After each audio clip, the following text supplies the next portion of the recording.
Team India కీలక సమరానికి సిద్ధం కాబోతుంది. టీ20 వరల్డ్ కప్ గ్రూప్ దశలో ఆడిన 4 మ్యాచ్ల్లో అజేయంగా నిలిచిన సూర్యకుమార్ సేన ఇప్పుడు సెమీస్ బెర్త్పై కన్నేసింది. ఇందులో భాగంగా సూపర్ 8 గ్రూప్ 1లో నేడు తమ తొలి మ్యాచ్ను దక్షిణాఫ్రికాతో ఆడనుంది. ఇక ఈ రోజు నుంచి ఆడనున్న సూపర్ 8 దశలో ప్రతి మ్యాచ్ కీలకమే కాకుండా ప్రత్యర్థి దక్షిణాఫ్రికా కావడంతో భారత్ అన్ని విభాగాల్లోనూ చెలరేగాల్సింది. ఇందుకోసం కెప్టెన్ సూర్యకుమార్ యాదవ్ కొత్త ప్లాన్ సిద్ధం చేశారు. అభిషేక్ స్థానంలో కీలక నిర్ణయం తీసుకున్నాడు. సూపర్ 8లో టీమిండియా బలమైన సౌత్ ఆఫ్రికాతో తలపడుతుంది. టీమిండియా బలంగా కనిపిస్తున్న ప్రత్యర్థి అంతే బలంతో ఉన్నట్లు స్పష్టమవుతుంది.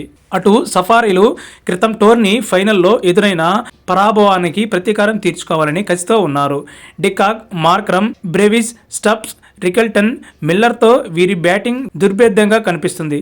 అటు బౌలింగ్లోనూ పేసర్లు రబాడా, యంగిడి, స్పిన్నర్ కేశవ్తో అన్ని రంగాల్లోనూ బలంగా ఉంది. కాగా అనూహ్య రీతిలో డాషింగ్ ఓపెనర్ అభిషేక్ శర్మ 3 డకౌట్లతో ఇంకా పరుగుల ఖాతానే తెరవలేదు. అయితే తన గైడ్ హాజరులో ఓపెనర్గా శాంసన్ నమీబియాపై 8 బంతుల్లో 22 పరుగులతో చెలరేగాడు. దీంతో నేటి మ్యాచ్ల్లో ఓపెనర్గా ఎవరిని ఆడిస్తారనే సందేహాలు నెలకొన్నాయి. కానీ కెప్టెన్ సూర్య మాత్రం అభిషేక్పై పూర్తి నమ్మకాన్ని ఉంచాడు. అయితే ఫామ్ గురించి ఆందోళన పడుతున్న వారి గురించే తాను ఆందోళన పడుతున్నట్లు తేల్చాడు. అభిషేక్ టచ్లోకి వచ్చేందుకు ఒక్క ఇన్నింగ్స్ చాలనే అభిప్రాయంతో టీం ఉండటంతో ఇషాన్ కిషన్ కలిసి బరిలోకి దిగే ఛాన్స్ ఉంది. అభిషేక్ త్వరగా అవుట్ అవుతుండటం వన్డౌన్లో తిలక్ వర్మ బ్యాటింగ్పై ప్రభావం పడుతుంది. వికెట్ కాపాడుకునేందుకు తనకు భారీ షాట్లకు వెళ్లడం లేదు. దీంతో మధ్య ఓవర్లో స్కోరు నెమ్మదిస్తుంది.